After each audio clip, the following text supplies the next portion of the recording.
Okay, boys and girls, today's lesson is going to be about the Qin dynasty. Qin as in Qin. You're going to open up your China Notes 2 document that's posted to Classroom, and we'll be beginning at the start of the document. So in order for us to get started, Qin Shi Huangdi, repeat after me, Shi Huangdi. He is going to be the only ruler of the Qin dynasty.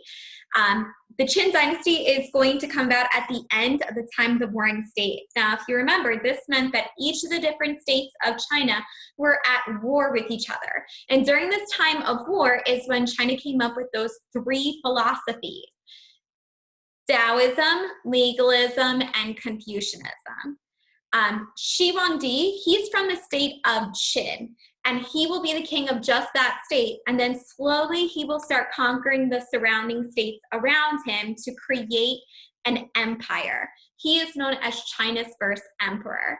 In fact, the name of his dynasty, Qin, is believed to be where the name of China comes from.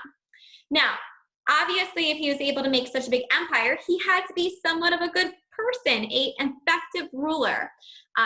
It is debated as to whether he is a visionary or a menace. Now, a visionary would be somebody who plans for the future with wisdom and imagination. Think somebody like Steve Jobs, Elon Musk, has this big vision and takes the steps and puts out the money and the plan in order to achieve that vision. Or he's also thought to maybe be a menace, that he is a person who causes harm to those around him. Think maybe like an Adolf Hitler, somebody who is bad, a bad influence on the people and on the country. Over here, we see this is the entire area that he controls. So it is a very large area, bigger than the Shang or Zhou dynasties from before spring break. It's still not the actual size of China today. You'll also notice along there, along the northern border, is where the Great Wall of China is located. All right, so I would like you to take this time to complete the visionary or menace chart in your notes document. You'll be using lesson 22. The page numbers are also there as well to fill in the notes. Once you've done that, come back, hit play, and I'll go over the notes for you. See you later. Okay, so we start with Shi Huangdi creating his empire.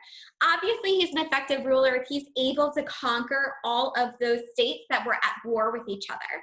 He uses a very strong military, bribery, alliances. It's said that he would come into the enemy state and he would murder the army. And that by completely killing all of the army, they had no protection and were therefore forced to be under his control. This makes him the first emperor of Qin, which is where we believe the name of China comes from.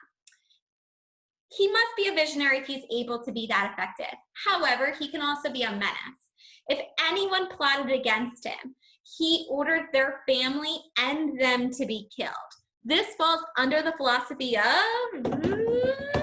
legalism. He is most certainly the best example in all of history of legalism. Also, probably one of the craziest people in history. In fact, he sent his own mother away because he feared that she was conspiring against him. That kind of fits into that whole idea that you cannot trust anybody, not even your family members. Section 2, standardizing the culture. Let's start with the word standardizing. That means to make things the same. Think like a standardized test, like the NJ SLA that you don't have to take this year. Everybody takes the same test. Everybody has the same questions in the same amount of time.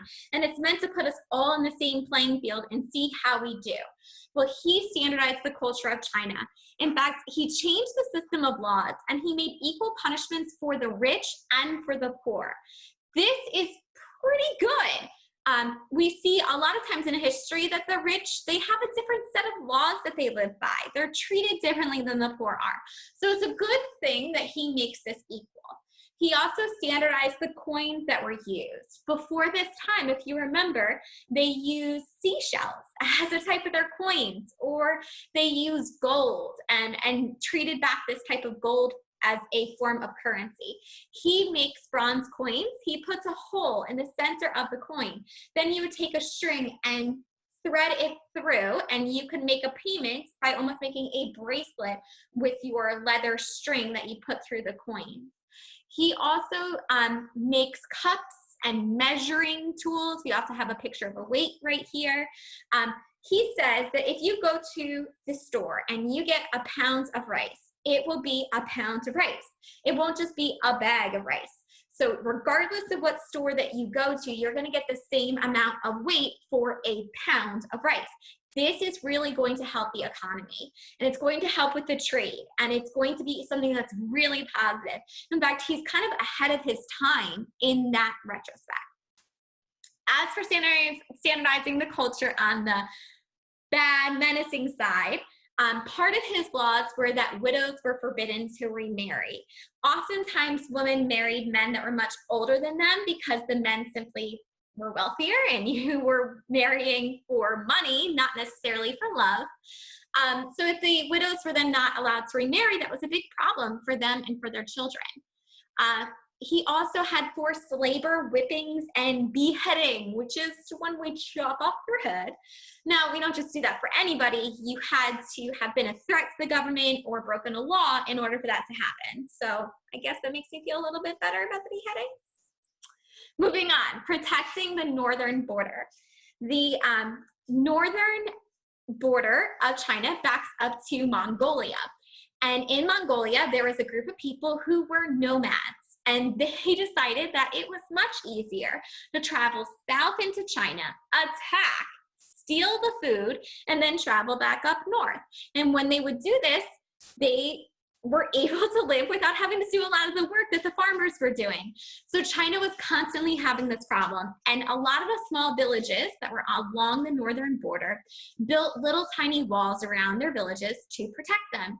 Shi Huangdi comes in and he decides that he's going to take these smaller little walls and he's going to combine them together to make what will be the first version of the Great Wall of China. Now, the wall that we think of today is grand and beautiful and will be a topic for us to learn another day. The wall that he makes is made out of wood and dirt. It's not as beautiful as the wall that you see today, but he did have that idea, which will be an idea that's continued for 1,000 years in China. So that's pretty impressive that he thought of that. That's a visionary idea. However, the way that he ordered the wall to be constructed was a menace idea.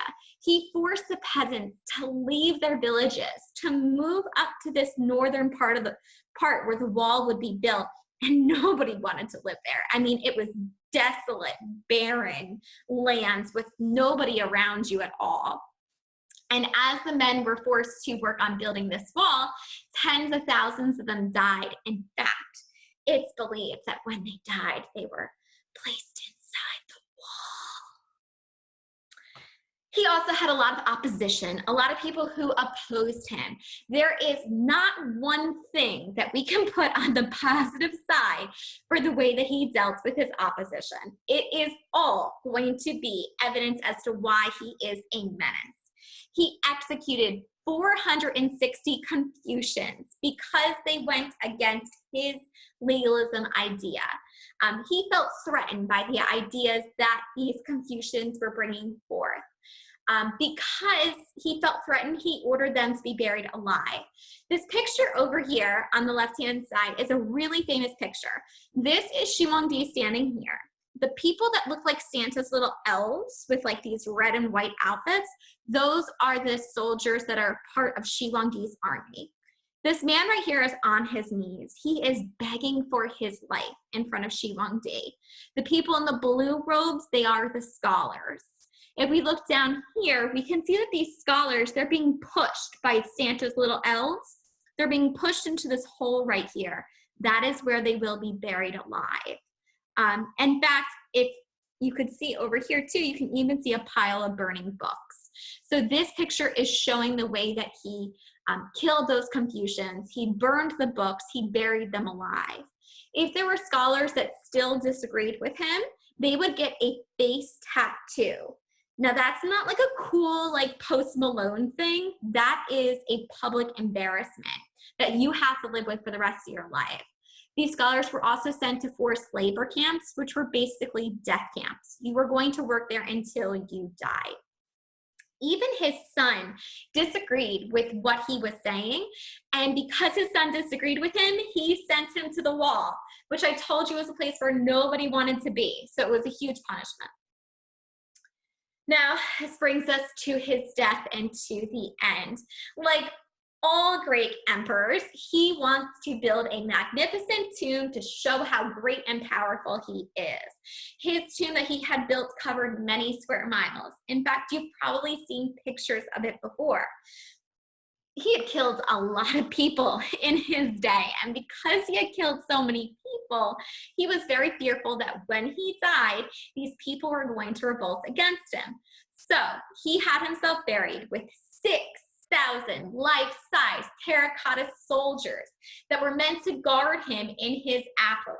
Soldiers like the ones that you have pictured there. We will learn more about those soldiers another day, but on the menacing side, those beautiful workers that made these life-size soldiers, they were then buried alive in the tomb because you can't have people knowing where your burial tomb is, so the only way you can thank them is to bury them alive. Shi Huangdi was also very paranoid and very afraid to die because he thought that when he died, there'd be all these people that wanted to kill him and hurt him and make his afterlife even worse. So he sent out scholars in search of a way for him to live forever, to be immortal. Now, obviously, there is no way to be immortal, but clearly these scholars knew they couldn't come back to Shi Huangdi and say that. So they came back with liquid mercury. Liquid mercury looks like, maybe imagine like a metal that is liquid. So it's got kind of that silvery look to it. Definitely looks like it's something that belongs to the heavens or to the gods. They told Shi Huangdi that he should drink this liquid mercury. It's poisonous. It very slowly made him crazier and crazier until eventually he died. Lovely, right? Now we can see here that there's a lot of evidence for Shi Huangdi being a visionary and for him being a menace. You need to make that decision for yourself. So go ahead and head over to Socrative to take the quiz. You actually have to take the quiz. This isn't like an extra thing. It's like, yeah, that's what your work is. You also might want to check out the video that's right below this on the notes document because it will be stuck in your head for the next week. Shi Huangdi.